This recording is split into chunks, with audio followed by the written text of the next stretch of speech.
With your look around the Air Force, I'm Senior Airman Kobe Saunders.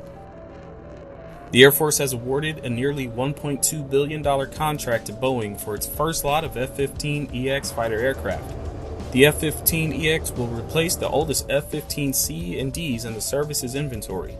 The biggest difference between the older F-15s and the new F-15EX is the Open Mission System architecture, which allows the new aircraft to rapidly insert the latest aircraft technology. The Open Mission System, digital capability, and payload capacity fit the Air Force's vision for net-enabled warfare in the future.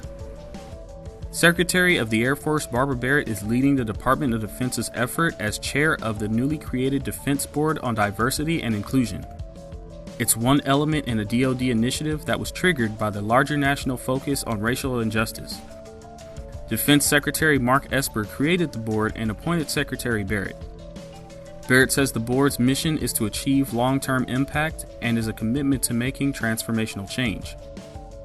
She noted a military culture of diversity and inclusion is not optional, it's mission essential.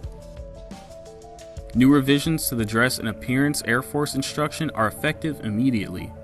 As part of the ongoing efforts to build a more inclusive Air and Space Force, members with shaving waivers may now trim or cut their beards to present a more neat, clean, and professional image.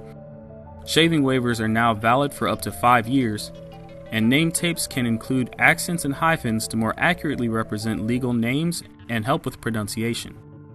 And combat boot height restrictions have been lifted.